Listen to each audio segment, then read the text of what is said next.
Nowadays, to get clay, you can just go out to the store and buy some.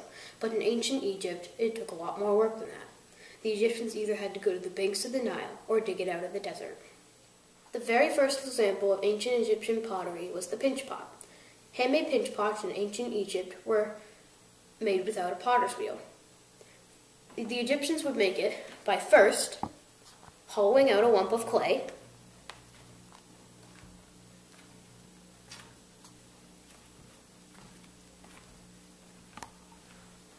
and then they would pinch it to give it its final form.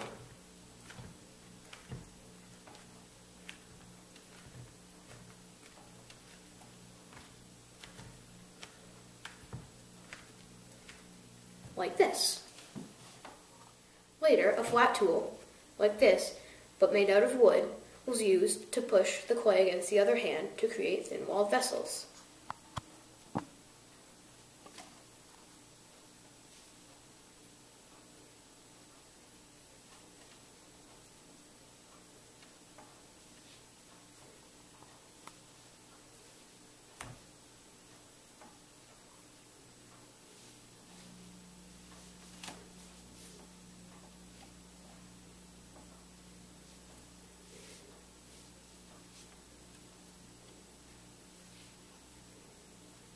Like that.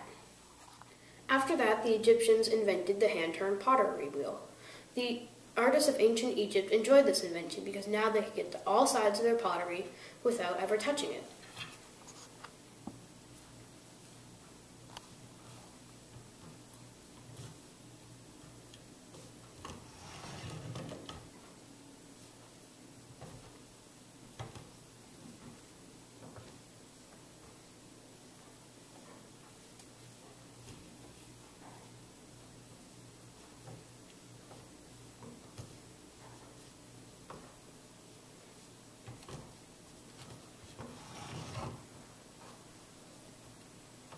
Like that. Now with their pot formed, the artists of ancient Egypt would now decorate their pot by engraving it and etching it.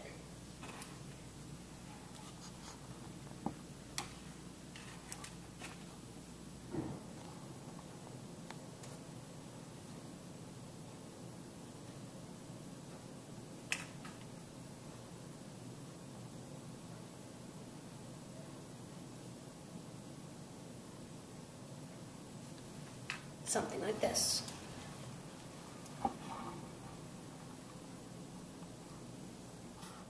Two millennia later, the kick wheel was introduced.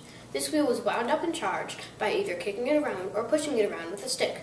This enabled the pottery making process called throwing, in which a lump of clay was placed centrally on the potter's wheel and then squeezed, lifted, and shaped as the pottery wheel turned.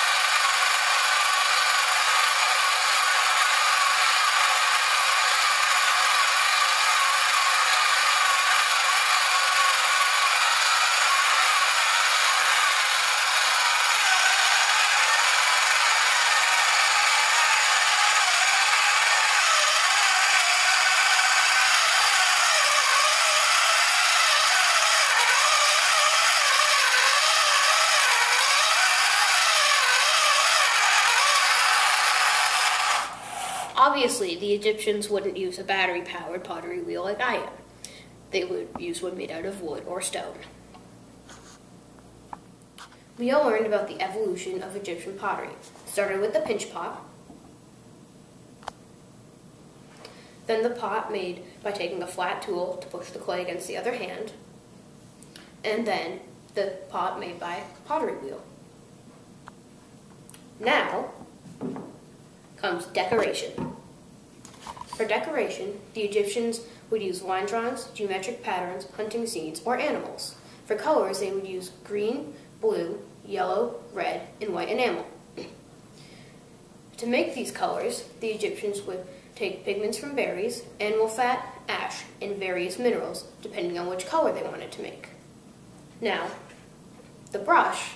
The Egyptians would take a piece of rope, tie a knot on one end, cut off the excess rope, and fray one end and use that as a brush.